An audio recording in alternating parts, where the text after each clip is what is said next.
Beijing's green critical minerals campaign exposes its weakness. News analysis. China still sits at the center of the global rare earth system, but the ground under that monopoly is starting to shift.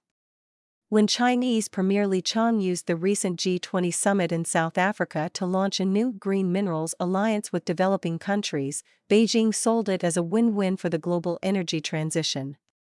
Analysts instead saw an anxiety-driven move to shore up a weakening advantage.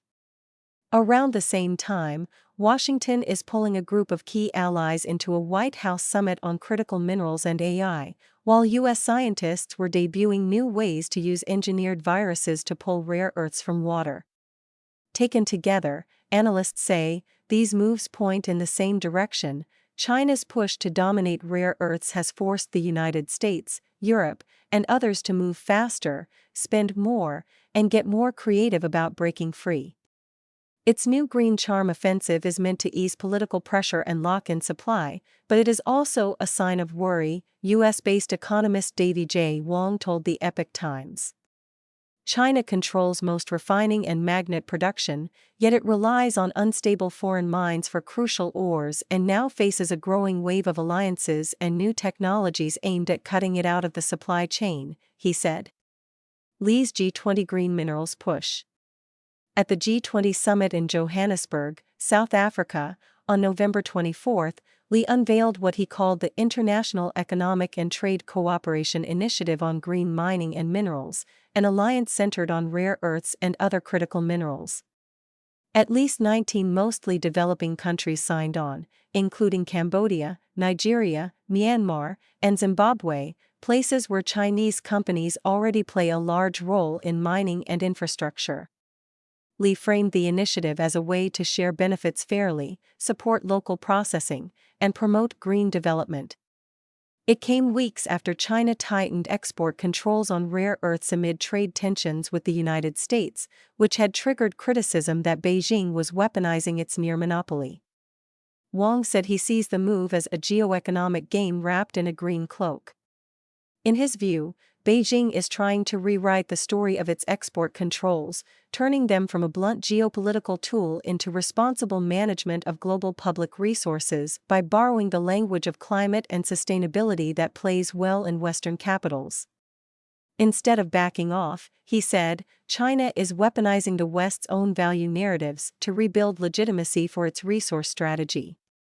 Sun Guoxiang, an international affairs professor at Taiwan's Nanhua University, calls the initiative both political theater and potentially consequential. At home, it helps distract from weak domestic demand and property troubles by showcasing a diplomatic achievement, he told the Epoch Times. Abroad, he said, Beijing is trying to bind its manufacturing strength to the global green agenda so that the world becomes dependent on Chinese green materials, blunting U.S. and European efforts to de-Sinicize supply chains. On paper, it is a development initiative. In practice, Sun said, it is a defensive maneuver to protect China's position and slow everyone else down. A strong monopoly with a weak link. Rare earth production typically involves three main stages: mining the ore, chemically processing it, and manufacturing end products such as magnets and alloys. China currently controls nearly 90% of the processing and manufacturing stages, but only about 60% of the mining. Beijing dominates downstream processing and exports, Wong said, but a significant portion of upstream raw ore is not fully in its hands. A decade ago, China mined almost all the ore it processed. Today, roughly half comes from Myanmar, where civil conflicts and a recent earthquake have choked that flow. Mark Smith, a 30-year industry veteran and chief executive of U.S. miner Neocorp Developments, previously told the Epoch Times. Heavy rare earths such as dysprosium and terbium, vital for high-performance magnets in defense, now increasingly come from northern Myanmar. Studies estimate that about 90% of China's imported heavy rare earth compounds originate there, much of it from areas controlled by ethnic armed groups. When conflict flares, supplies can dry up overnight. Reports have documented sharp drops in Chinese imports and wild price swings when fighting or border closures hit these operations. After the Kachin Independence Army, an ethnic political armed group from northern Myanmar, seized key mining towns in 2024, Beijing shut border crossings, and exports plunged. Smith says China's own landscape bears the scars of decades of intensive mining, water contamination, damaged ground, and general pollution that finally forced tighter regulations and cut domestic ore supply. China, even without the stronger environmental regulations, might not be able to produce enough for its own needs, he said. And they're looking for ways to continue to grow their capability to supply these minerals to the world. That search now stretches across Africa and other regions as Beijing hunts for new deposits. For a party state obsessed with industrial security, this dependence on unstable foreign sources is a serious weakness, Wang said. It helps explain why Beijing is rushing to lock in upstream supplies through political frameworks like Li's G20 initiative. At the same time, Beijing's aggressive export policies have pushed rivals to build their own capacity. The United States, Europe, Australia, Japan, and others have poured money into new mines, separation plants, and magnet factories. Sun describes this as the first real, systemic challenge to China's processing dominance. AI race puts minerals in the crosshairs. The rare earth struggle is now tied directly to the AI race. Bloomberg reported that the United States plans to seek supply chain agreements with 8 key partners: Japan, South Korea, Singapore, the Netherlands, the UK, Israel, the United Arab Emirates, and Australia, covering AI hardware, critical minerals, and semiconductors. The meeting is set for December 12 at the White House. Jacob Hellberg, the U.S. Undersecretary of State for Economic Affairs, told Bloomberg. He described today's AI landscape as a two-horse race. It's the US and China, and said the goal is to build transformative technologies without being subject to coercive dependencies. So far, President Donald Trump has struck rare earth and critical minerals deals or frameworks with the Democratic Republic of Congo, Rwanda, Australia, Malaysia, Thailand, Cambodia, Japan, Kazakhstan, South Korea, Ukraine, and Argentina. This is layered on top of the Minerals Security Partnership and other Western efforts to de-risk critical minerals supply chains.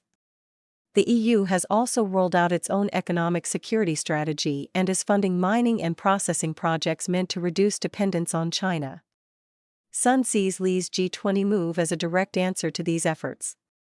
He says Beijing's aims include blocking resource states from joining Western mineral clubs, undermining G7 leadership on standards, and preserving China's 80 to 90% share of processing while replacing the monopoly label with a green and fair narrative. Both sides are now building alliances around the same metals that power AI, batteries, and clean energy, he said. China wants to stay at the center. Its rivals want to build a parallel system that Beijing cannot shut down. Workarounds in the lab. The rare earth contest is also driving new ways of getting the metals without traditional mining. In November, researchers at UC Berkeley unveiled a biomining method that uses genetically engineered viruses to recover rare earths from water, including acid mine drainage. They turned a harmless bacteriophage, a virus that infects and replicates within bacteria, into what they call a smart sponge that binds rare earth ions and then releases them when temperature or acidity changes. The team says the process could one day reduce the need for toxic chemicals and cut waste associated with conventional mining and processing. Lead scientist Sung Wook Lee says the technique could offer a cleaner, lower-cost way to secure these metals and help solve a huge supply chain problem by making domestic recovery more viable on U.S. soil. If it scales, that would allow countries like the United States to pull rare earths from mine wastewater or industrial streams without expanding traditional extraction. The work is still at the research stage, but it shows how far governments and scientists are now willing to go to break free of a system that runs through China, Sun said. A separate recycling-based route may be even closer to industrial reality. Chemist and nanotechnologist James Tour previously told the Epoch Times that a process called flash joule heating could help cut America's dependence on China by recovering metals from mountains of discarded electronics. Rather than waiting a decade or more to permit and build new mines, his method zaps shredded e-waste with ultra-short, extremely high-temperature electrical pulses, vaporizing the metals so they can be captured as chlorides and separated one by one. Tour said it could turn U.S. e-waste into a strategic resource instead of trash. Green narrative versus reality. Officially, Lee's Green Minerals Alliance promises fairness, local value-added, and environmentally friendly cooperation. On the ground, the picture looks different. As Beijing closed some of its dirtiest mines at home, rare earth extraction surged in Myanmar's border regions, often run through networks tied to Chinese interests. Investigations have described acid leaching on steep hillsides, landslides, polluted water, and local communities trapped in violent struggles between armed factions and contractors. Similar patterns show up in parts of Africa and Southeast Asia, where Chinese-linked projects have been accused of weak environmental standards, poor labor conditions, and opaque contracts, while the highest value refining and magnet production stays in China. Basically, the pollution is being outsourced, and the host countries are stuck exporting ore, Wang said. The Chinese regime's talk of fairness and a global green transition is mainly a narrative tool to protect its role in the supply chain, Sun said. High stakes for the global south. For resource-rich countries in Africa and Asia, China's offer is tempting, Sun said, especially for financially struggling governments with weak access to Western capital. Chinese banks and state firms move quickly. They finance roads, ports, and power, along with mines. They offer a huge, steady market for ores and sometimes for basic processing, and they usually do not insist on the strict and costly ESG rules that come with Western loans, he said. Joining Beijing's framework may bring jobs and infrastructure in the short term, he added. However, Wang warns of the long-term cost. Heavy reliance on one buyer makes countries vulnerable if China tightens controls or uses access as leverage. If most projects remain mine and ship operations, with real value added happening abroad, then the basic pattern of resource dependence does not change. Environmental and social damage can linger for decades, he said. It's strong short-term gains, high long-term risks for those countries, Sun said. He argues that the United States and its allies cannot compete with China on speed, but they can offer something different, help build local refining, battery, and component industries. More transparent finance. And access to high-end markets that reward cleaner production. That path is slower and harder, but it gives producer countries a chance to move up the chain instead of simply changing which outside power they rely on, he added. A strategy that backfires. Beijing's weaponizing of rare earths has a history of backfiring, Wang said. Each time it tightens controls or leans on its monopoly, it strengthens the argument in Washington, Brussels, Tokyo, and beyond that rare earths must be treated like energy security, not just another import. In 2010, Beijing halted rare earth exports to Japan for 7 weeks during a territorial dispute. Tokyo responded by striking major supply deals with Australia's mining giant Lynas, pouring grants into non-Chinese deposits in India and Vietnam, and jump-starting rare earth recycling. The United States followed by reopening California's Mountain Pass rare earth mine, stockpiling critical materials, and investing in research on rare earth substitutes.